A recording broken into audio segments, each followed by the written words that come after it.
I recently watched Nick's interview with Ben Sinclair, his podcast, and I was blown away by your experiences and your history and everything in this realm, and also with the fact that you had brought some skepticism to Scole. And I'm interested in your background in that way as well. But before we get into our dialogue, I would like to play this. It's a sort of a trailer for the Scole film, which was embedded in my other film on instrumental transcommunication called Calling Earth. So that's the context of this.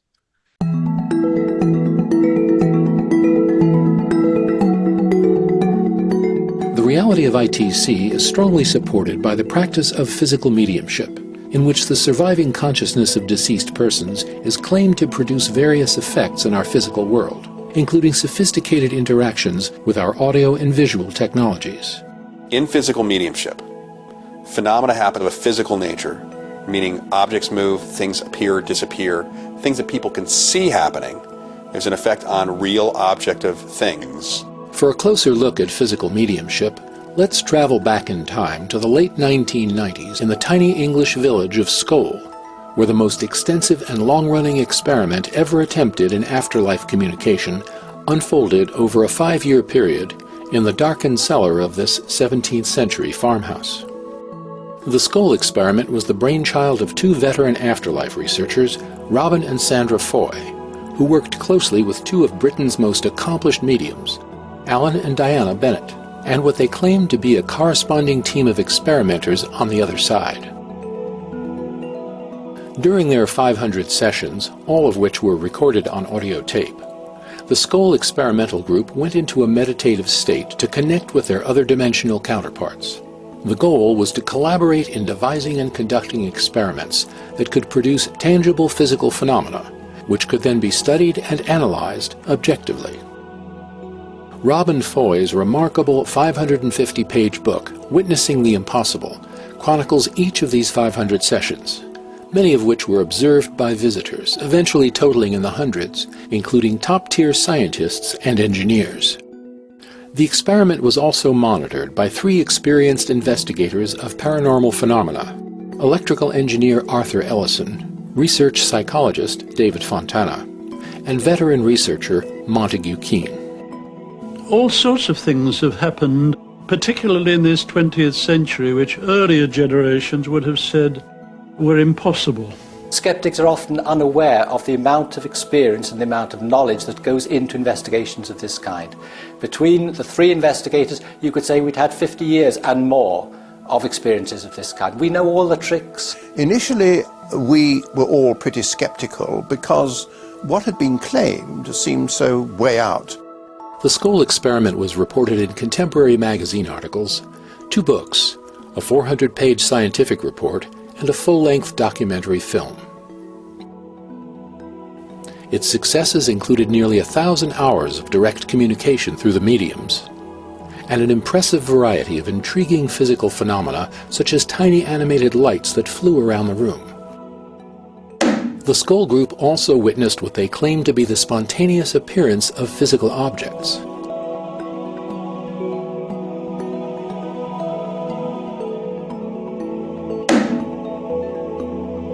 Perhaps the most astonishing of these objects were these newspapers, which arrived in mint condition, despite having been published in the 1940s. We took it to the leading research station in the world on paper and printing, and it was absolutely clear from their report that this was a genuine article which appeared 50 years after the event, and no one has been able to explain how it got there. In other sessions, a video camera loaded with brand new blank tapes and switched on in a darkened room produced an amazing series of colorful abstract frames.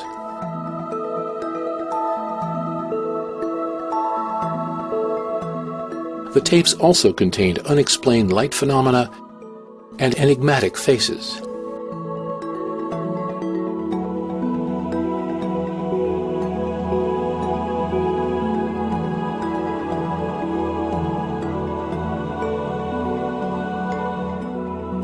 A conventional 35mm film camera placed on the table in their darkened room initially produced a series of black and white images that the Scole group were told were faithful duplicates of existing photographs from around the world.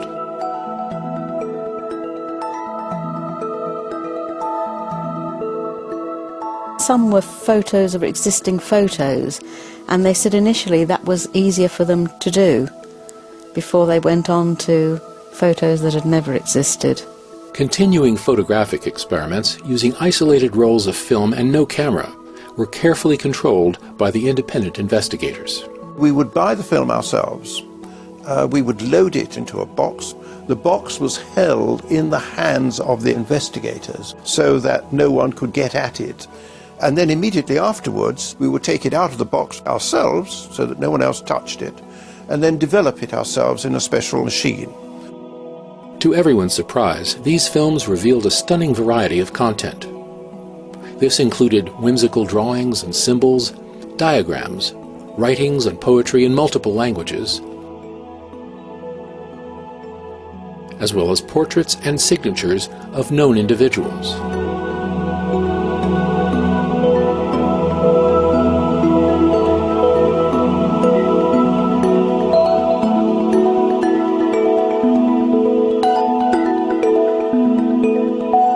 The Scole group also heard voices through a tape recorder from which the microphone had been removed. Scole Experimental Group. Yes. Yes, Scole Experimental Group.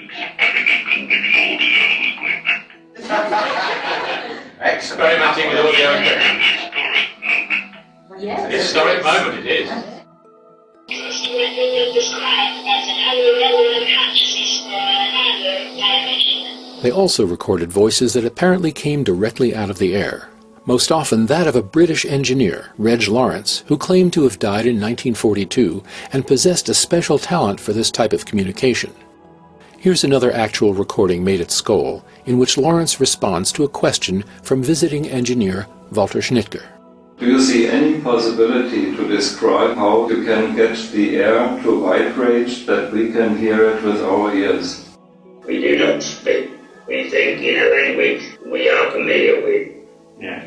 And by some miracle, I have to say, these energies are transported into the room, not by me, but by those whose job it is to do that. These discarnate communicators often demonstrated that while their physical bodies may have turned to dust, their sense of humor had not. You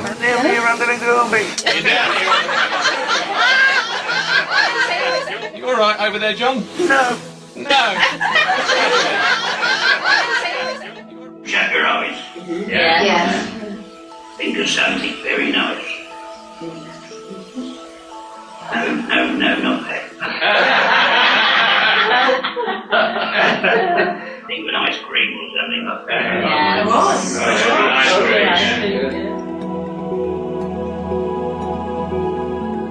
How do I know that the phenomena come from the afterlife rather than from the mediums themselves? We simply have clues of information which was extremely unlikely to have derived from the mind of the medium. And the more impressive those are, the more likely it is it's an aspect of discarnate communication.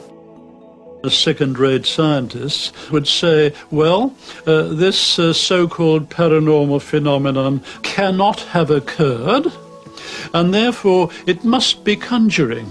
It must be stage magic.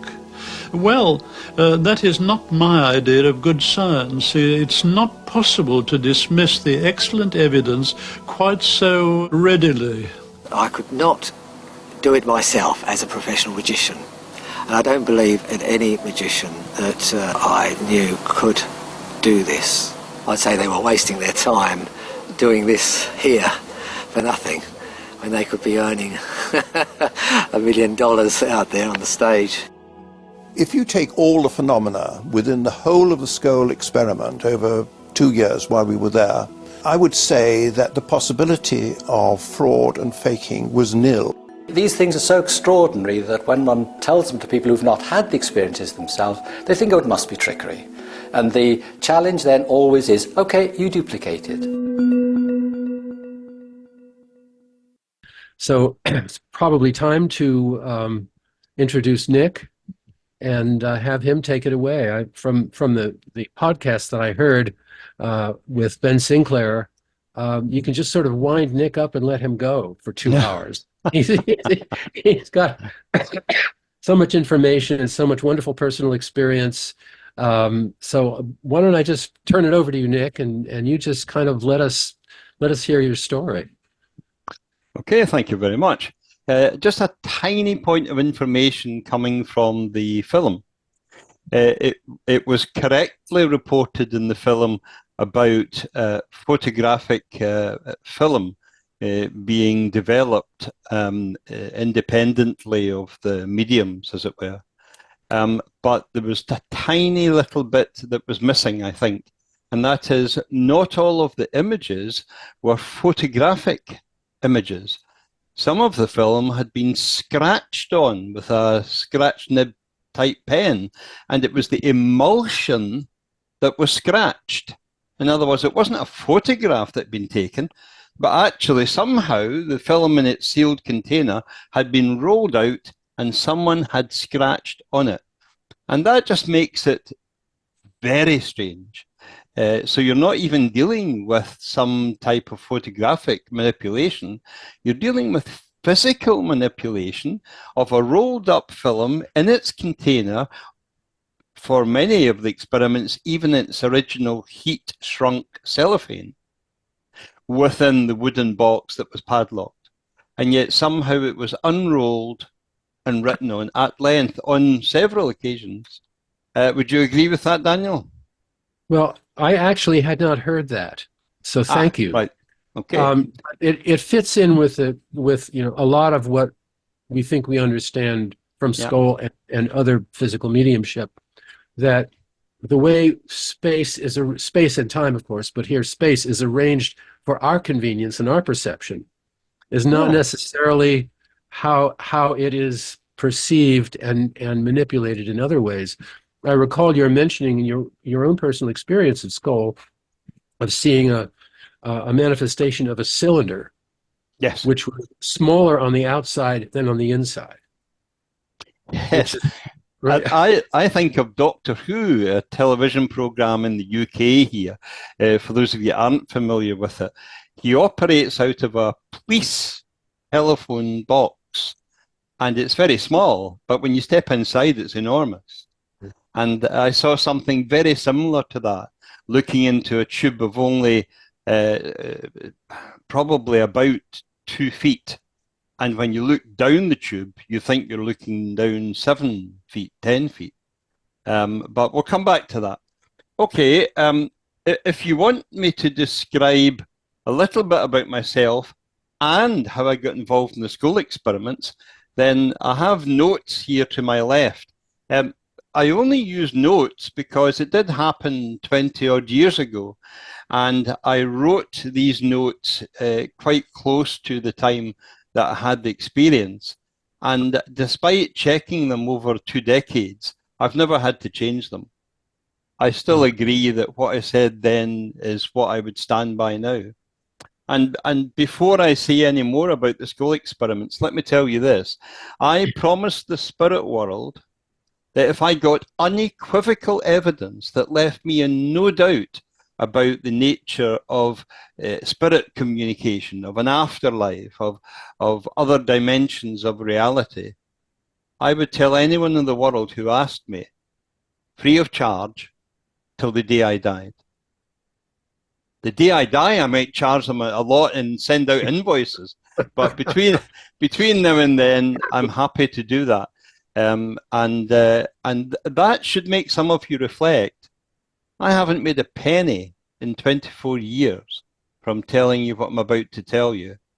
And I've got a secret witness. I'm married to a woman from Northern Ireland, and we've been married now for 30 years. That's why Northern Ireland has gone peaceful. I brought her to Scotland, where she was causing a lot of trouble, I think. And and the good thing about her is If she doesn't agree with something I say, she will tell you. We made an arrangement at the very start of our relationship. We would only ever tell the truth, even if it didn't suit either of us. So I can bring her in because she's elsewhere in the house. And I've said to her, if I feel that having a second witness would help, then I'll give you a shout. And she said, try not to. But she's willing to do it. And she would tell you if I was talking nonsense, rubbish, or... So we can come back to that later. Okay, I'm going to speak very quickly, but if I see any hands waving, I'll stop. Yeah? Since I was a young child, aged about 8, I have been aware of what I now call earth energies. And as I grew to become an adolescent, I had lots of extrasensory perceptions, but I didn't know what to call them, how to understand them. I was the son of a clergyman who did not encourage these strange experiences, but dismissed them almost as, well, it's obviously God, so don't worry about it.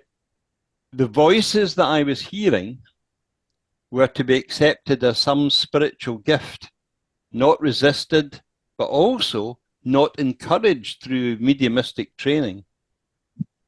But I only realize that now looking back. At the time, I just thought, God's friendly. He's pretty much talking to me every other week. And I used to like to go into my dad's church, which was, we lived next door to the church, and just sit so I could hear the voices more clearly. But there was a problem. A minister friend said that, oh, this is the Holy Spirit and he's communicating with you. And I didn't have the heart to disagree with him. I was only a little boy. But it sounded like my gran. And my gran seemed to know what had happened in my life after she had died. And she gave me some pretty good advice. So I had to keep these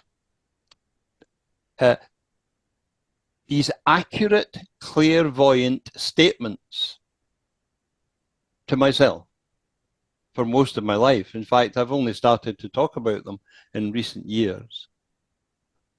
As the voices multiplied, I thought I better go and study psychology to see if at my deepest level I might be going a little crazy. So I did some psychology as part of my degree in the 1970s, and I decided to place my experiences under the category of anomalous subjective experiences to be studied when I was older and cleverer. That doesn't always work, by the way. And I began to look for evidence that would allow me to distinguish the paranormal from fantasy. And I'm still doing it today. UFOs, or as they're now called by some people, UAPs, flying saucers is how they were called when I was a child. These are fascinating, were fascinating, and are still fascinating. But for most of my early life, I regarded my mediumistic experiences as primary. So, fast forward my life. I got married, I had children, I had a successful career. For those of you who want to know what I did for a living, I was for 34 years a school teacher in secondary school, which is sometimes called high school elsewhere. And I became, for 22 years of my career, a deputy principal, or as we call them in Scotland, a deputy head teacher. So if I am crazy, folks, I'm a high-performing crazy. If I can help run a secondary school for 22 years and not get sacked.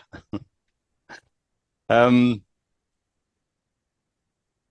the evenings, I attended lectures by the late professor of astronomy, Archie Roy. And I went with a physicist friend of mine. And at the end of the series of 10 lectures or so, we both asked, is there a more advanced set of lectures? Is there something where we can hear more on this interesting topic, an introduction to spiritualism? And he said no. But he said, I'm about to set up a society which will be called the Scottish Society for Psychical Research, the Scottish SPR, to be distinguished from our London branch, the SPR. And I say that teasingly because the SPR like to think they were the only people to be trusted with case investigations, whereas up here in Scotland, being an independent lot, we like to think of them as being our branch, and we're at the very heart of paranormal investigations. But you can challenge me on that later. What I liked about Archie Roy was he was a top scientist, and yet he was very open-minded about the possibility of hauntings, of mediumship, of miracles, of healing. And through him, I got to know the Glasgow medium and healer, the late Albert Best. And for those of you in Australia, he included Australia in his world tour all those years ago. I'd like to talk a little bit about Albert Best, but I'm going to get through the Scole experiments first.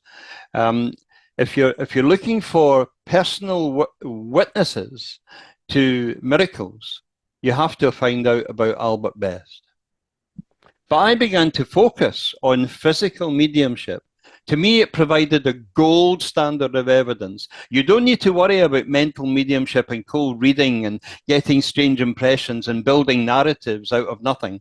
You just have to shake hands with a spirit person, feel up their arm, and there's no body attached, but they're still talking to you and still shaking your hand with a strong grip.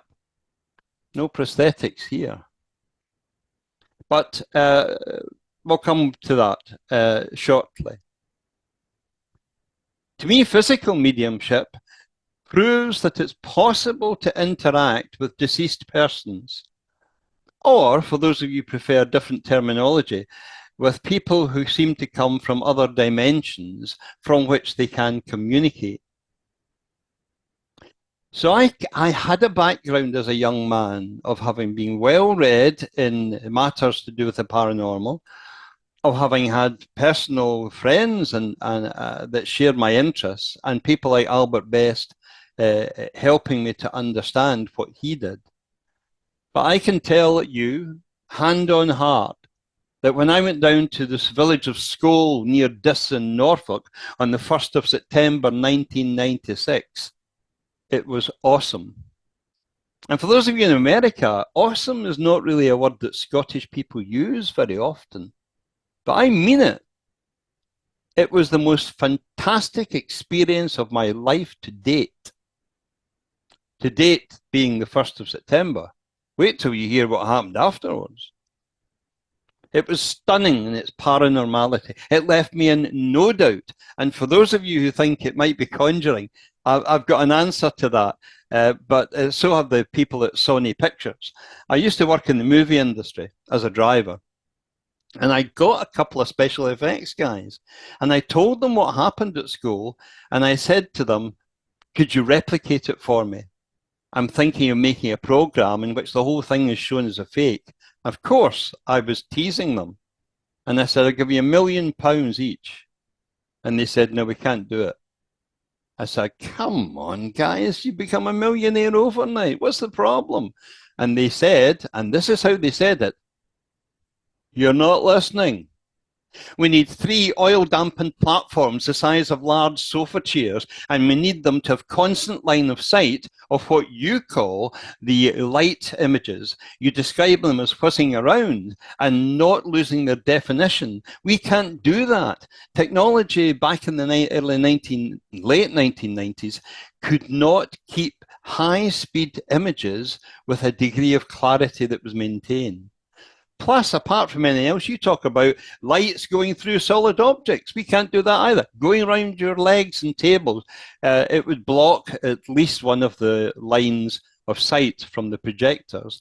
And you also talk about lights being held by people like me or going into people's bodies. We can't do that. We create a hologram. It could pass through you. You'd not feel anything. So I kept my £3 million.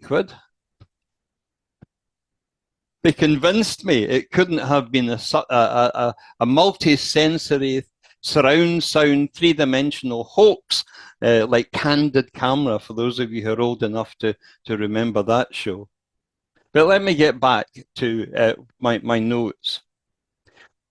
In the basement cellar of the country house you saw in the film, a very wide range of physical phenomena were clearly demonstrated for over an hour. In fact, I think it was closer to 2 hours. And whatever you think physical phenomena is, Scole will stretch it. There was just so much there that had never been seen before in traditional seances. And there were a dozen witnesses. There were the two lead mediums, the Bennetts. There were two supporting mediums, Robin and Sandra Foy. And there were 10 hand-picked visitors. When I say hand-picked, they didn't say, who are the believers? Yeah, we'll have you. They deliberately chose me because for 10 years I'd been the president of the Scottish Society for Psychical Research. I'd taken over from Archie Roy, and I was known as an open-minded skeptic. They didn't know that I'd been mediumistic since I was a child. I didn't tell anyone. I was too embarrassed. That was one sitting, and I'm about to describe the phenomena. But there was more than that, both at Scole and at Scole when I wasn't there, and in other countries, as well as here in Scotland. The most evidential thing for me initially, personally, was that in a blackout room, not a trace of light, for about an hour, lights appeared like large LEDs, and they moved responsively around the circle at very high speed. Now, I do a bit of fly fishing, or used to in Scotland, and I can place a fly on top of a pencil, I think, although I haven't tried it. There was nothing like that here. You didn't get the impression there were multiple attempts at movement before they got it right. Not once was anyone hit or injured by any of these lights, and yet they moved like a speeding arrow round the room, sometimes in half circles, sometimes straight lines. Here's something. Many of you will have heard of orbs, and some of you will believe in them. I'd be very cautious about doing that, by the way, but here's the thing. One of the tests, if orbs are paranormal in nature, is if they are self-illuminating.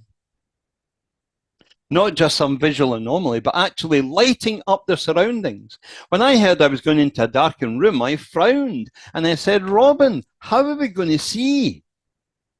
Can we not have a light on? And he burst out laughing and he said, Nick, don't worry. Spirit will light the room up for you. And so they did.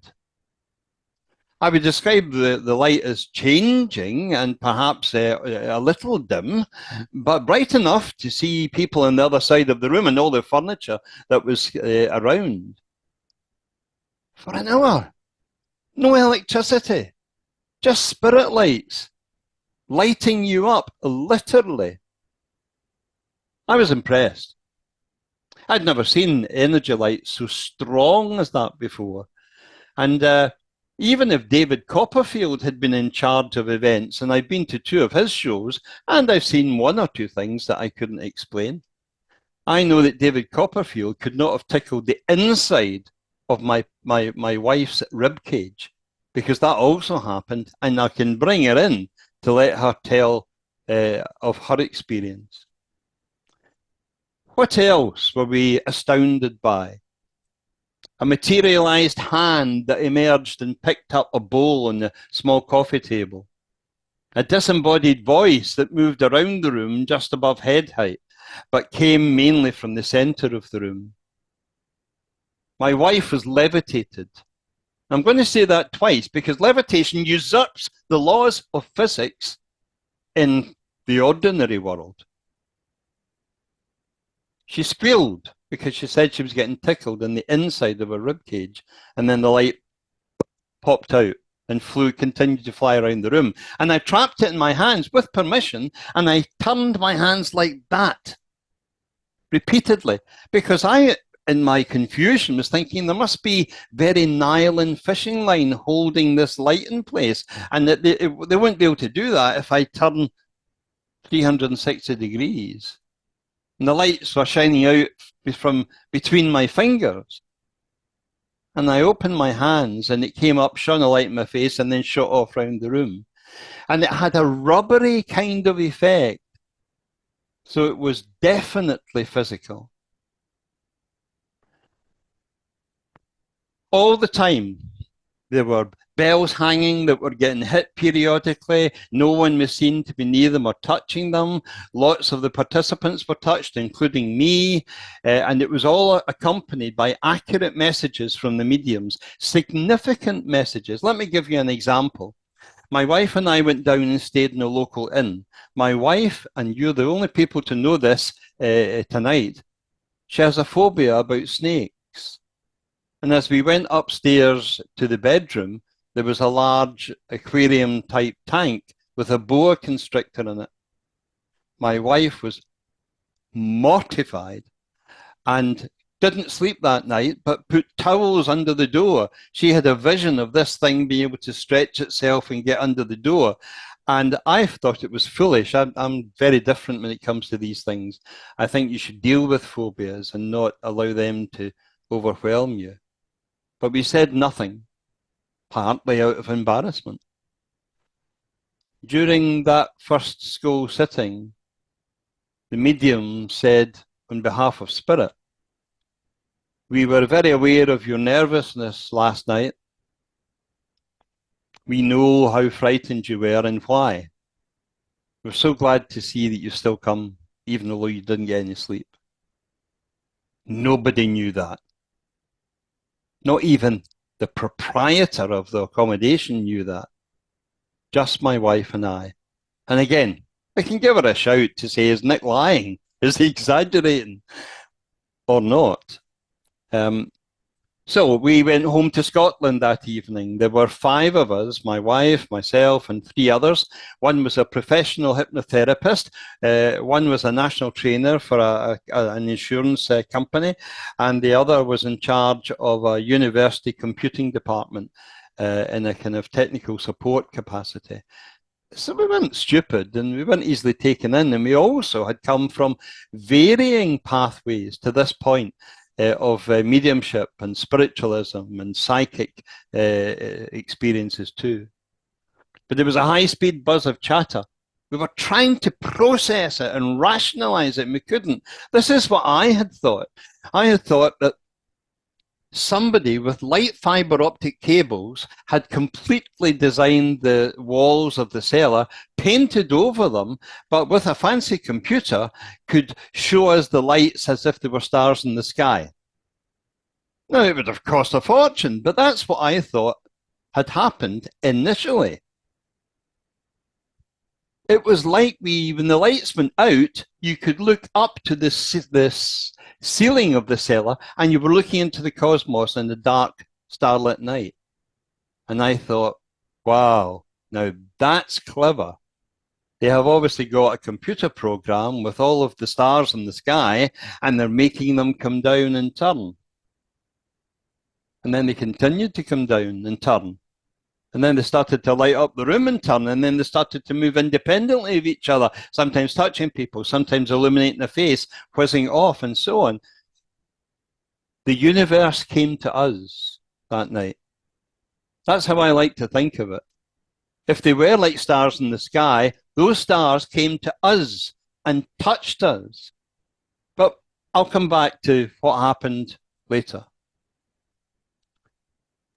Robin Foy said to me, you know, Nick, you and your friends, this is a once-in-a-lifetime opportunity. Visits are in such demand that we can't offer you more than one opportunity. But now that you've seen it, I hope that you'll reflect on it and learn from it. Spirit have made a big effort tonight to communicate with you. So you can imagine my surprise when 6 months later, Robin Foy phoned me. He said, Nick, can you come back with your Scottish friends, your wife, your colleagues, And I said, oh, yeah, Robin, but wasn't it supposed to be a once-in-a-lifetime opportunity? He said, yeah, we thought so too. But Spirit want to try and experiment the likes of which they've never done before. And they want the most powerful people to assist the mediums. You lot in Scotland put a lot of energy into your work, so we want you back. And we've handpicked 5 people from England. So we went back January, February, I think it was, of 1997. And we were told there's going to be more advanced phenomena, because not only have we moved on as a group in 6 months, but the spirit communicators are used to your individual energies and know now that they can work with you. So even allowing for the astounding things that happened in our first visit, we were astounded by what happened in our second visit. In that same basement room, which I checked out beforehand, concrete floor and painted brick, I checked it. I could see no way in which anything was planted. People were searched as they came in, although intimate searching wasn't part of the procedure. Small, white, pale lights, some green, some blue, some yellowy, streaked around us, partially and momentarily illuminating our blacked out room.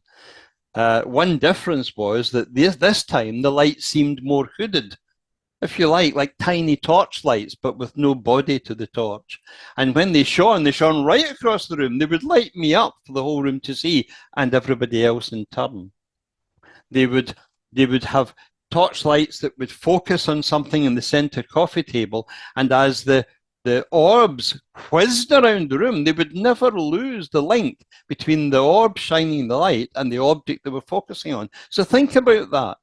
You have something emanating light going like this and always targeting, without fail, the objects it had chosen to focus on. I don't know if I could do that with 2 hands. The lights would hover, sometimes inches from our hands, sometimes on our hands, around our feet, in front of our faces, and there was unambiguous corroboration from all 10 visitors in the room. The mediums would be in trance state. Sometimes Robin spoke.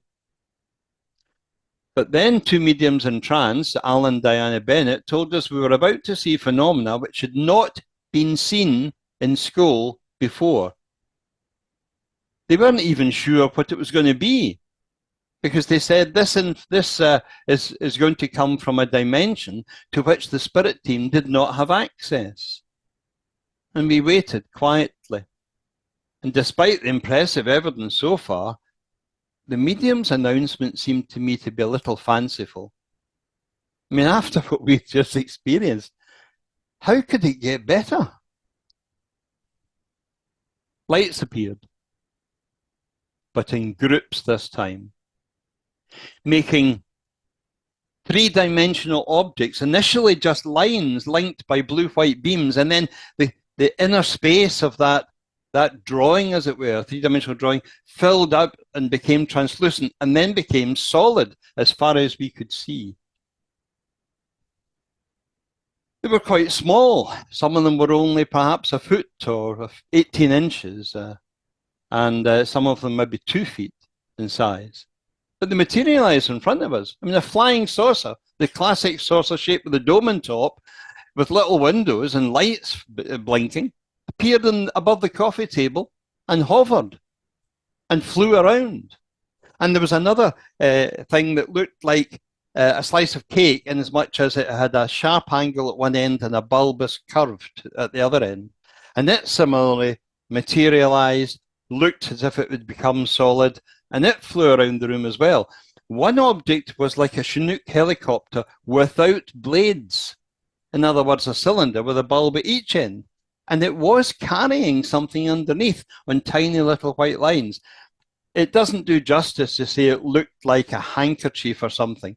But what I want you to get the idea of is, as it banked to one side, the object came up slightly and then would go with it, as you would expect aerodynamically. And then suddenly it would bank to the right, and the object that was being carried would bank a little and then continue with it. There were these lights, maybe half a dozen or 7 or so objects seemed to be exploring several sitters, exploring the central table, and the lights that came from under the flying saucer, if you don't mind me using that term, also was able to maintain its focus as it whizzed around the room at some speed. Then there were 2 horizontal tubes, and I couldn't be sure what was in them, but when I looked down one of the tubes, it was like a kaleidoscope of broken glass with a light source, because the light was all fragmented and messed up, and it was coming towards me, giving me the impression of much greater depth than the 18 inches or 2 feet that I was seeing from the side.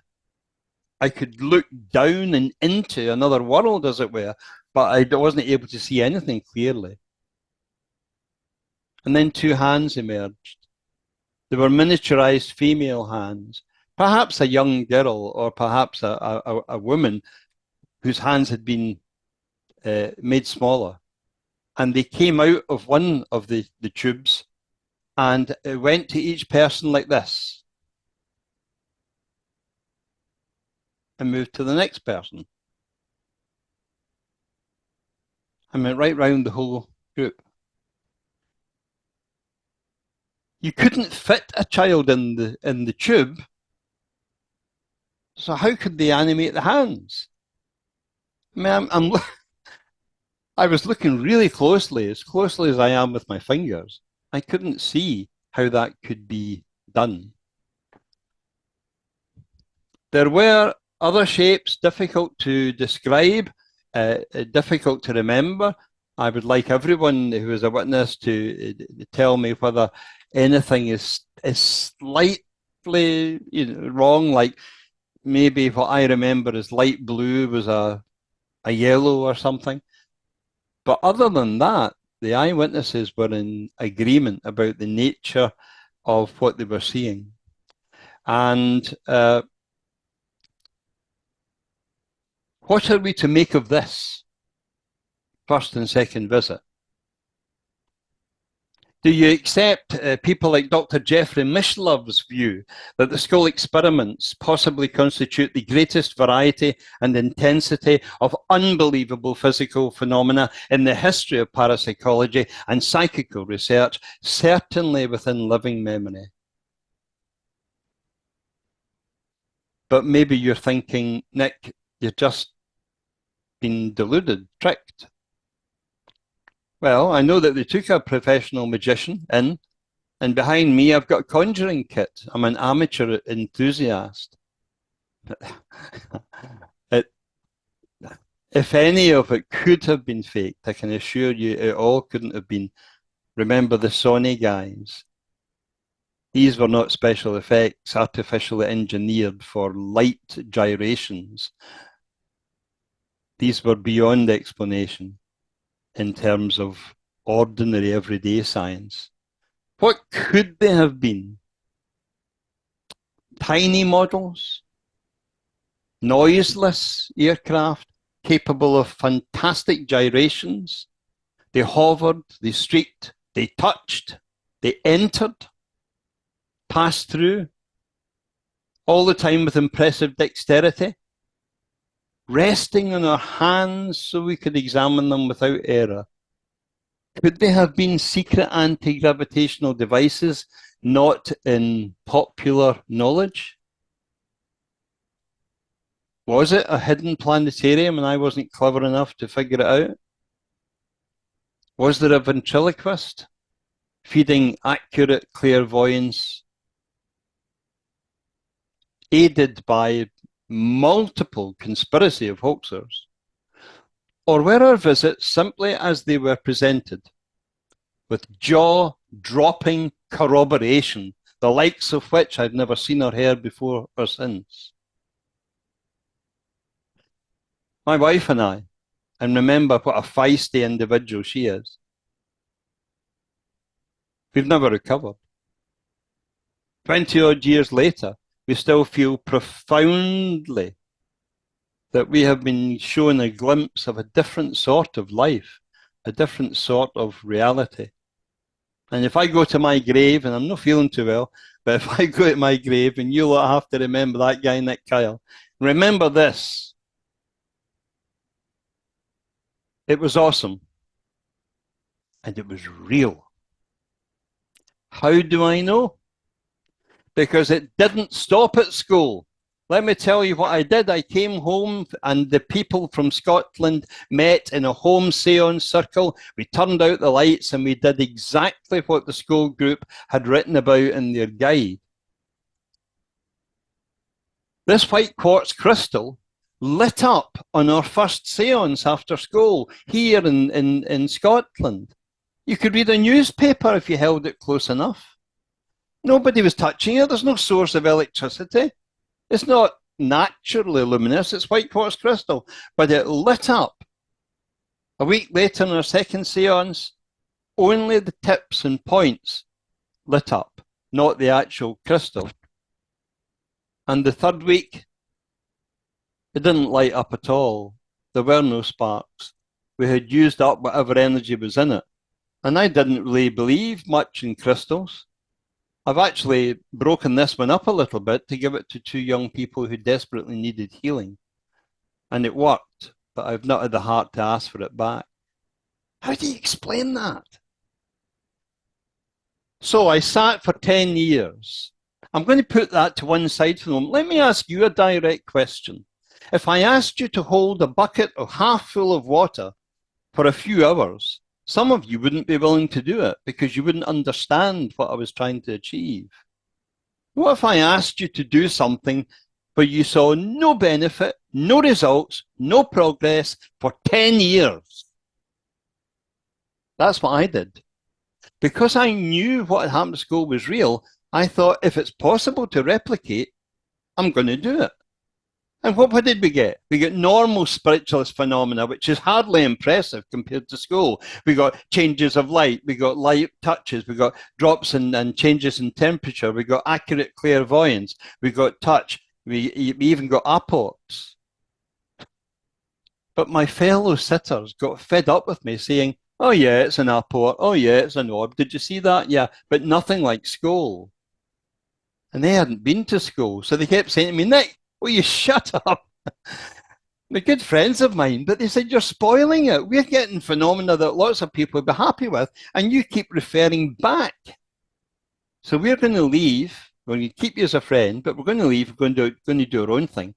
And their names were Tom and Linda Anderson, and they sat in circle in their house, and within 6 months, they had spectacular phenomena. So I went cap in hand and said, look, you know, I'm sorry, I'm in learning mode now. Tell me what it is I need to do to get successful results in physical phenomena. They said, well, first of all, zip it. Stop talking about what you're seeing. Just get excited about the fact that spirit are trying really hard to communicate with you. And be joyous, be happy. Let's sing a little and share jokes and so on. And so we did. A very strong emotional bond exists to this day. And we got materialized hands, and materialized children, materialized adults. And I've had a lengthy conversation with spirit people. And yes, I grabbed the hand and felt up the arm and there was nobody there, as happened to my wife in school. And yes, objects would levitate and disappear through the ceiling and shoot past my head and go into the wall with no damage. And sometimes they would come back and the wall and the ceiling would never be damaged. How do you begin to process that? And then I heard that Tom and Linda Anderson, on the basis of what I had told them, went out to Spain to see Robin Foy and Sandra Foy. And they brought through physically the full spirit team into the room.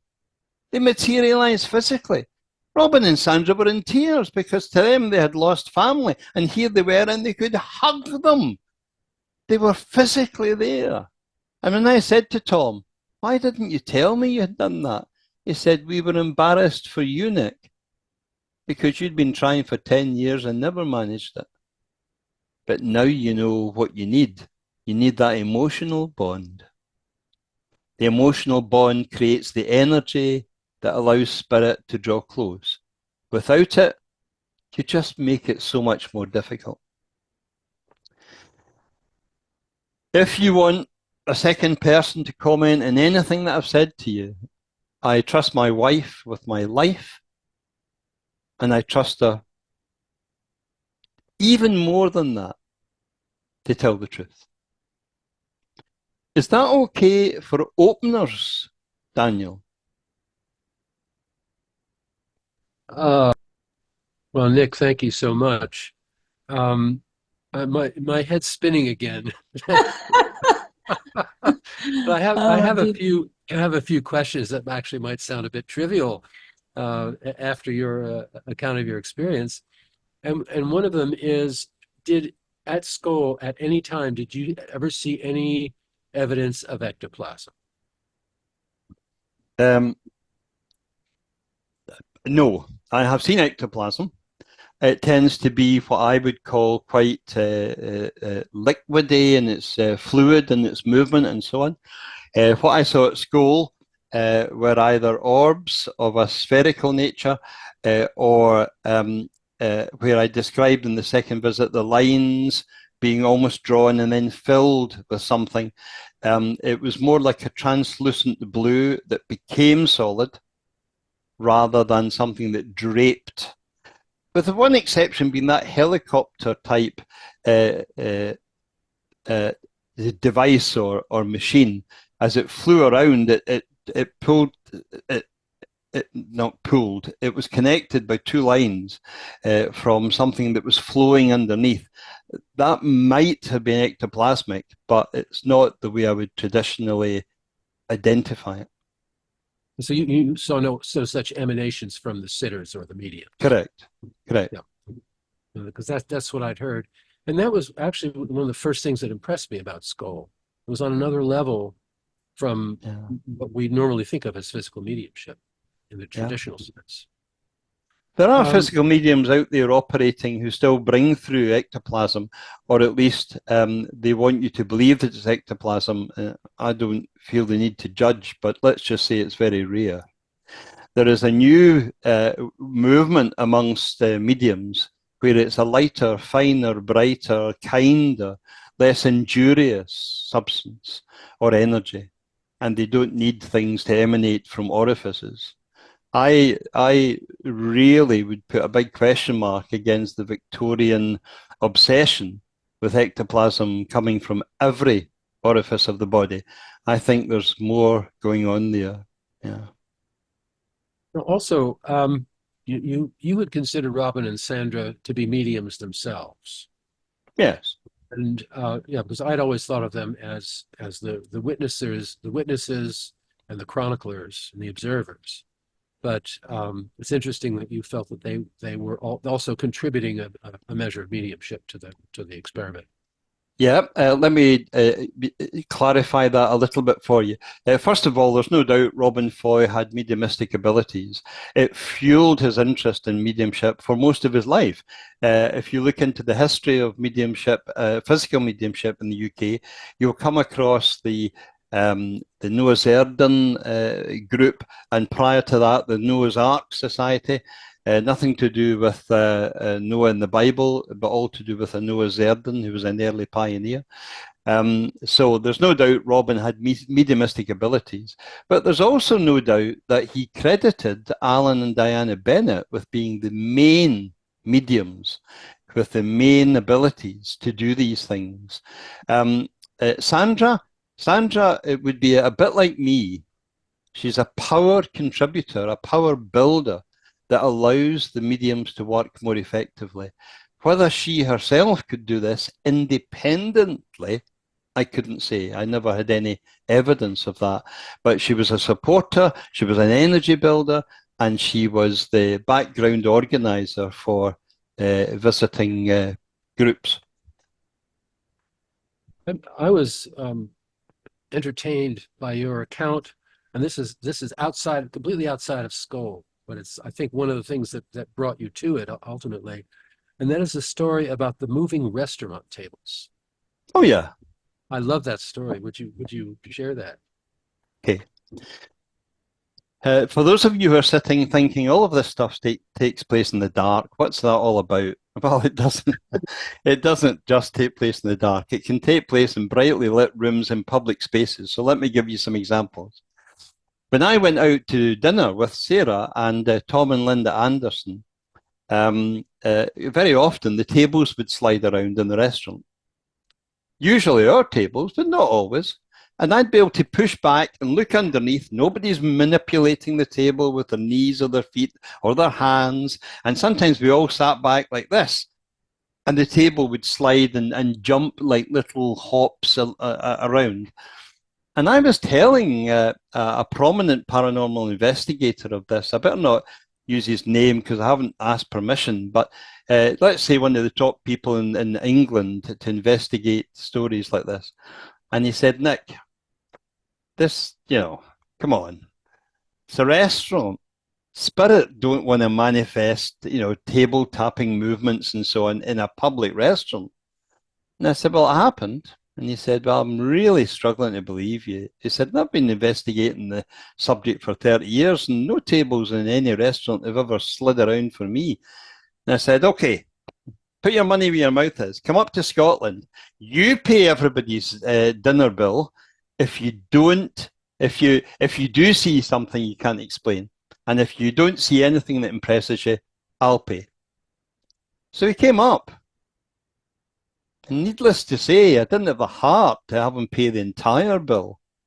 But what happened was he put his notepad and the pen on the table, and then at some point somebody said something in conversation he wanted to write down.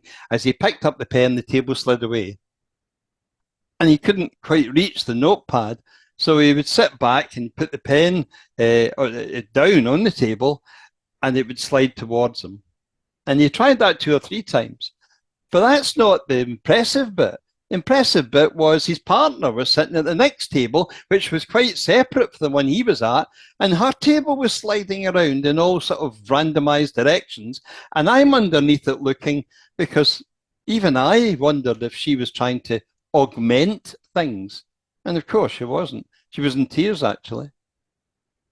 So I was telling that story to a Scottish film producer who is a friend of mine. I don't mind mentioning his name. He's given me permission. Peter Braun, co-director of the Scottish Paranormal Film Festival. Scottish Paranormal Festival.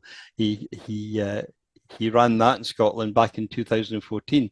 You'll maybe know his name because he co-produced Rob Roy, the film Rob Roy, like Braveheart, but better. And anyway, he was listening to this story that had happened to the paranormal investigator, and he was howling. He said, really? I'd love to see that, because I never have had an experience. Same offer. He came to the restaurant and he was willing to pay the bill because what he saw he couldn't explain. But just in case you think, okay, table slide around, big deal. I was in a Glasgow tea house, basically a restaurant that specialised in alternative dishes and so on. And I was meeting Tom and Linda again. I suspect they're behind this phenomena in a legitimate way.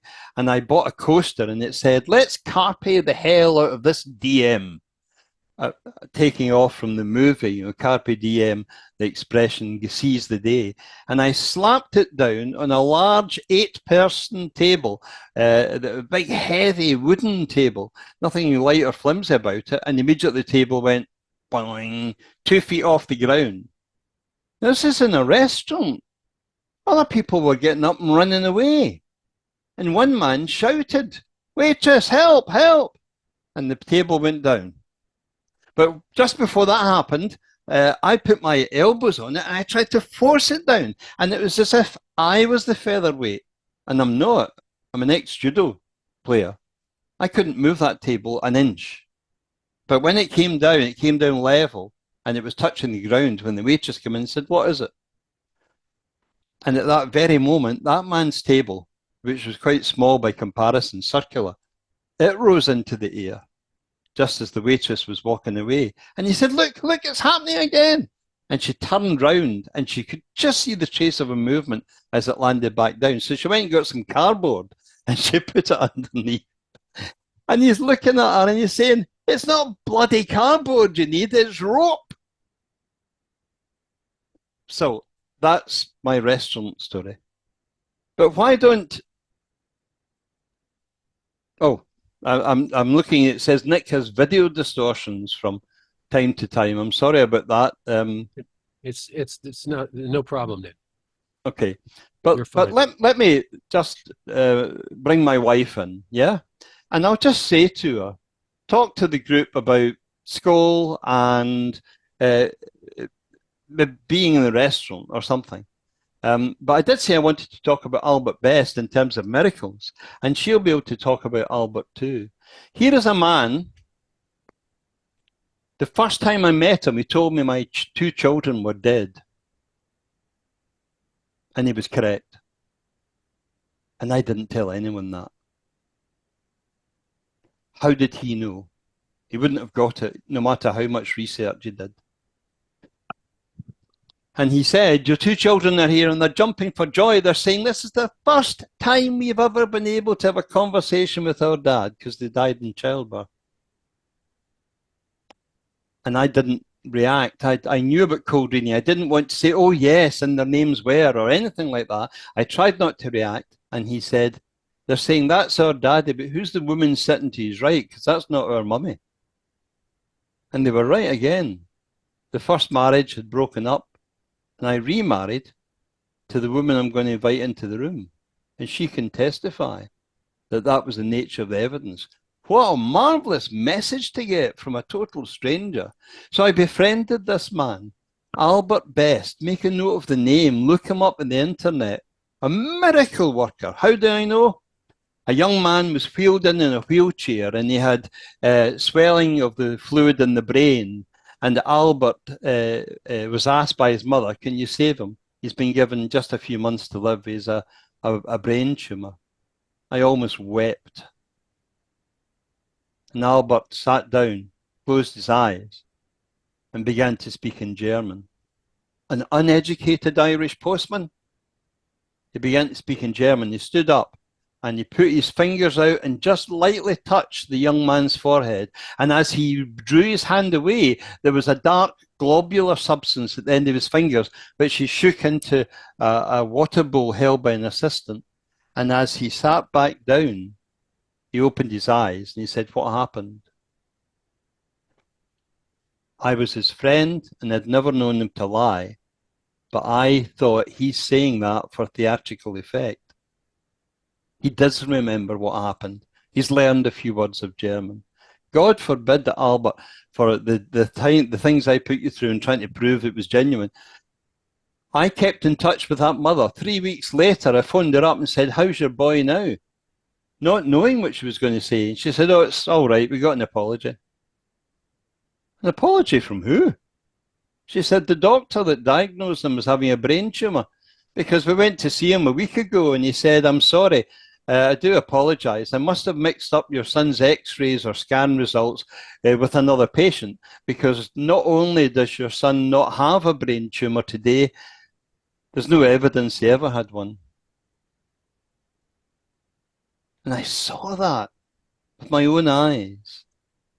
And that's not all. The first time he met my wife, he said, you're better off with Nick, that first boyfriend of yours, whom he named. He didn't turn out good, he said.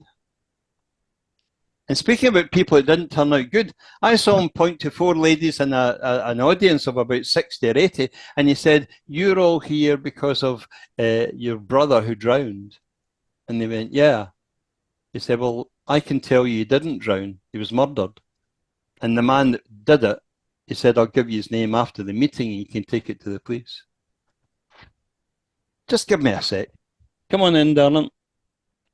This is this lovely group, and they've been listening to me. A couple of them have fallen asleep because I'm not stimulating enough, but they're fine. I've described you as being a feisty lady from Northern Ireland who will tell the truth regardless.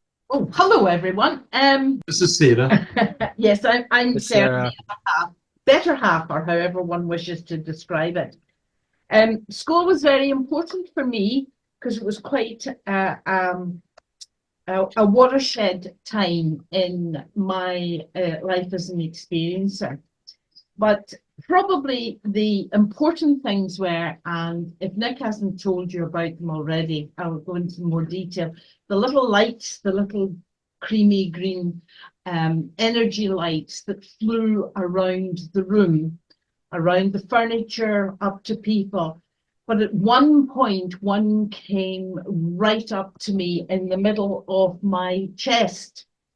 And because we could see these lights all around, there was a popping sound, and this little light, which sounds really crazy, popped into my chest. Now, if anyone had told me that before that happened to me, I would have said they really were deluded.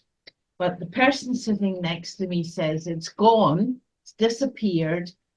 And what happened inside my chest was like as if somebody was scratching to get out.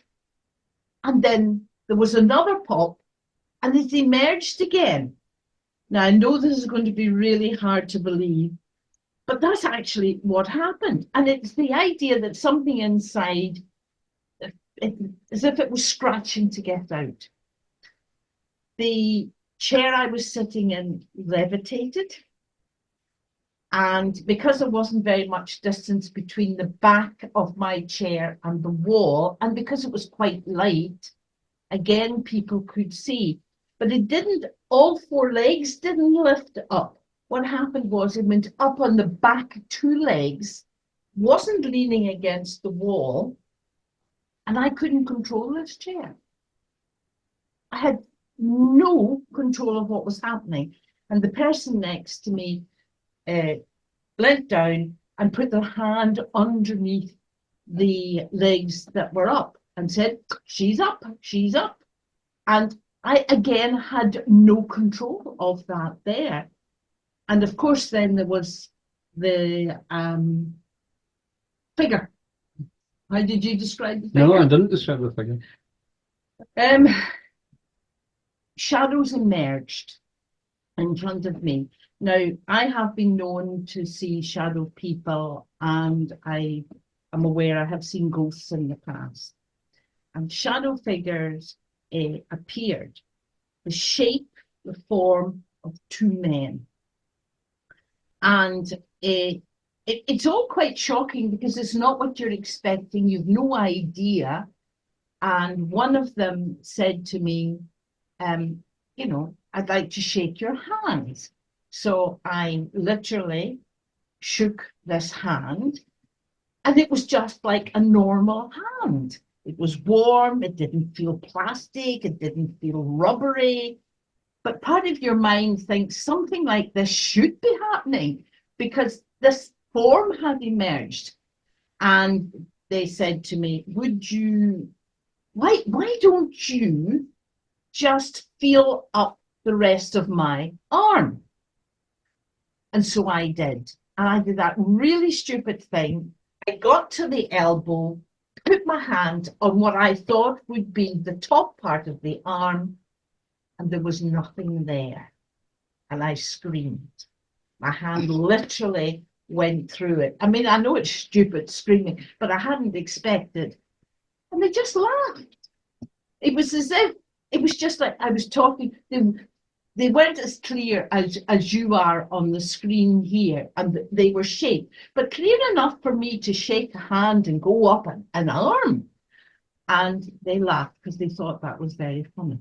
I saw the back of the man that did the handshaking.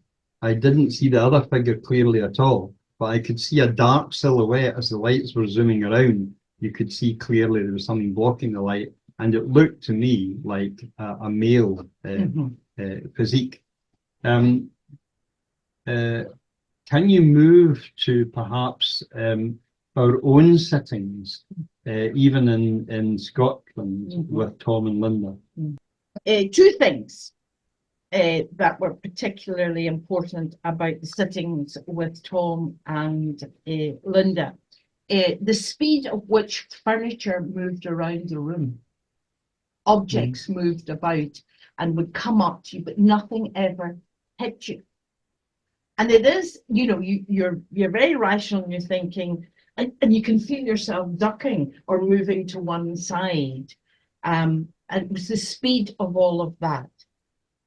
I think it was a small table that was going through the wall, and part of the table was on one side of the wall, and the other, I presume, was somewhere else, but you could see what was a whole table. I would say a side table rather than anything else, and it disappeared into the wall.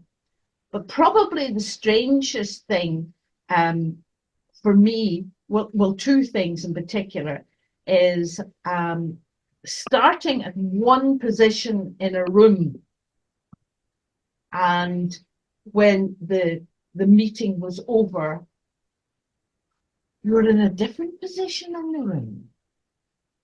It was as if everything, people had moved. And nobody was aware of me. No one was aware of me, because we all went, I'm not the realization that you'd started, say, with in a corner of a room, but you were moved out maybe 2 or 3 or 4 feet to one side. That's quite unsettling. And the last thing is, quite often in seances when we're just the four of us, there was this tremendous feeling of the walls of the room disappearing. And you could see beyond and into the horizon. It's quite curious. It's a fabulous feeling, but there's this rational part of you is saying, this is not making sense. These walls have not come down. I know there are 4 walls in this room, yet I can see beyond these walls. Okay, I don't feel I need to be provocative, but I think this might provoke some of you. The Scole experiments were a failure. Yeah, even after all these wonderful things I've been saying, they were a failure. Let me tell you why. Because the Scole group identified that what they were going to do was to herald a new dawn of man-spirit communication. Now, you tell me, have you been aware since 1997 of a new dawn of man-spirit communication, possibly using technology? Probably not. In that sense, they were a failure. But they gave inspirational sittings on 30-odd occasions to scientists from all over Europe, different countries of the world. NASA got in touch and had a sitting in an American garage attached to a large house. And they have refused to acknowledge their attendance or the fact that the lights turned up for them too. The Scole group went out to, I think it was Ibiza in Spain, and also had a successful sitting there as well. So why did they finish? Well, I mentioned Tom and Linda Anderson earlier. They've also finished. And the reason is the same. They were advised by Spirit it was becoming dangerous to them, to their health. The Scole group said, and I'm speaking very quickly here, so don't object if you can quote slightly different words, but what they said is that the spirit communicators said there are time travelers from the future who want to enter this era, this time space, and we can't stop them unless we just close down the energy pathway, doorway, or portal. That I can't remember what they called it. Unless we close that down, there's no way that we can be sure that everyone will be safe and that it won't happen. So that's why they stopped, and they stopped almost overnight. Robin and Sandra burst into tears because it was like getting a mass grief. People they had worked with for years on a weekly, more than weekly basis, and had come to love and respect and learn from had vanished. And then Tom Linda Anderson brought them through a few years later in Spain. But when I spoke to Tom Linda Anderson, we were getting great results. Spirit were doing all sorts of things. Children were turning up playing with toys and spirit. Suddenly it stopped. And I said, Tom, why?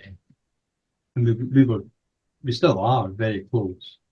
And he said, Nick, I have reason to believe that what Spirit have told me is correct.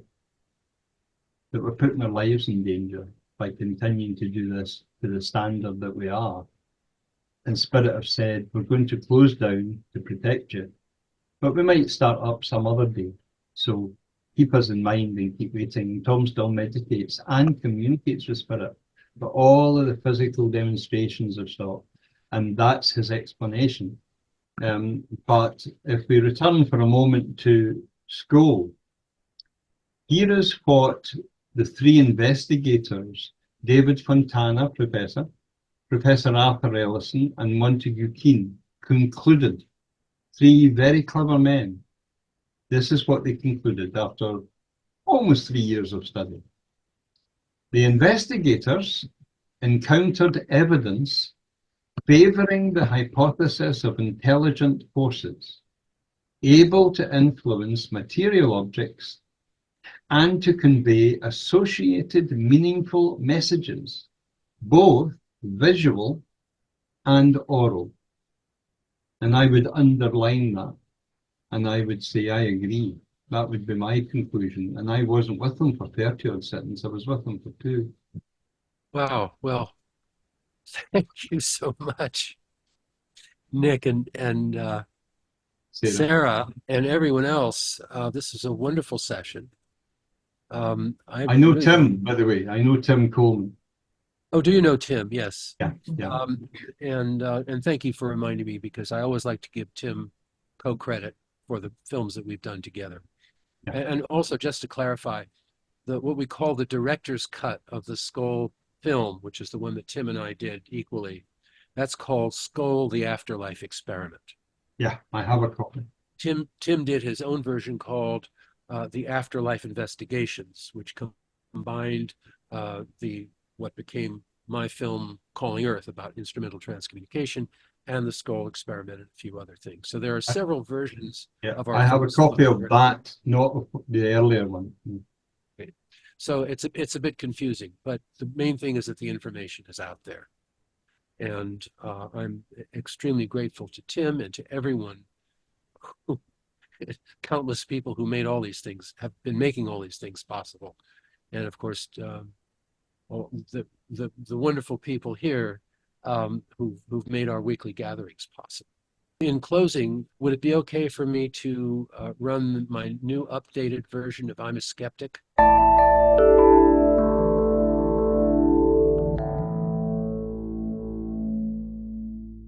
Hi, I'm a skeptic. Hi, I'm a scientist. Me too. I'm a skeptic. Well, skepticism is only a part of science, not the whole thing. Science is skeptical. It must be skeptical.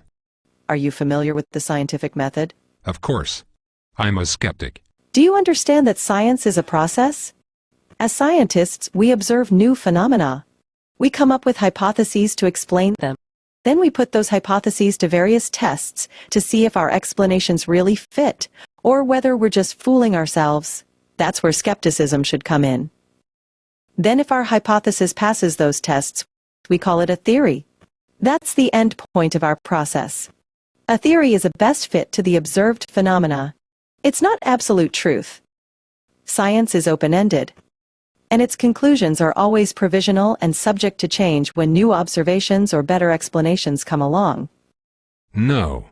As a skeptic, I begin with an existing explanation and go directly to the endpoint, the same existing explanation. It's more definitive. It's also much faster and cheaper, and it doesn't force me to think or to change my mind. Instead of your clumsy process, we skeptics use a simpler and more streamlined approach.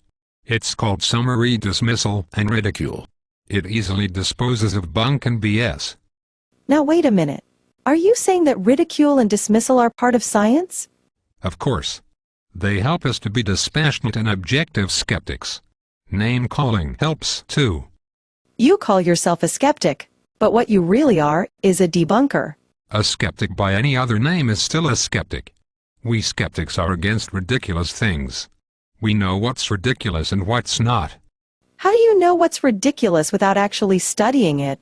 We skeptics know it when we see it. For example, the whole idea of continental drift is ridiculous. I think you're a little behind the times. Science verified continental drift years ago. That's not possible. The Earth is flat. So what would make continents move? I'm afraid you've got some catching up to do. In any case, the absence of a plausible mechanism does not forbid the existence of a phenomenon. If it did, we would have had no communicable diseases prior to the discovery of microbes, and the sun would have given no light before we became aware of nuclear fusion. We skeptics are very careful in our methodology. We scan the supermarket tabloids microscopically for any articles about weird stuff. When a tabloid publishes something, we know for sure it's ridiculous. I might not know whether weird things, like powered flight and continental drift are real or not. But as a scientist, I would not dismiss either of them unless I'd actually done my homework, read the literature, asked questions, and made up my own mind. We skeptics believe that if you even inquire into weird stuff, you must believe it's absolutely true from the get-go. You're gullible. But speaking of powered flight, did you know that it took 3 years for the Scientific American to acknowledge the Wright brothers' first flight? That's an example of prudent scientific journalism. Speaking of history, did you know that science and democracy both appeared at about the same time? Did you know that they both sprang from the same impulses of independent thought, the freedom to do one's own experiments, and the rejection of imposed belief and institutional authority? You non-skeptics have no respect for institutional authority. Many scientists today do actually find themselves having to obey institutional authority in order to keep their jobs, funding, and reputation, and avoid ridicule and dismissal. But in their heart of hearts, they wish they could get their freedom back and once again apply their talents to expanding human knowledge and meeting real human needs. I think you non-skeptics are simply superstitious. Superstitions are like rumors that just go around mindlessly from one person to another. It's like a contagion. Many self-described skeptics base their beliefs on such rumors without engaging any of their own critical thinking. I'll bet you believe in crop circles, the Easter Bunny, and Santa Claus. We scientists don't confuse reality with fairy tales.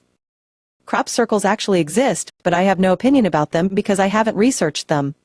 However, I can tell you that aliens exist because I've seen them with my own eyes. You're crazy. I'm out of here. Bye.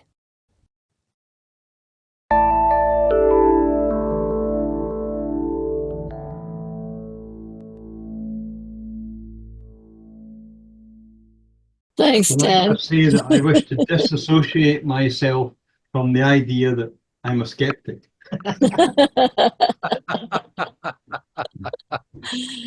Oh, that's lovely, Dan. That's absolutely brilliant. Absolutely brilliant. Thank you. It was so much fun creating that.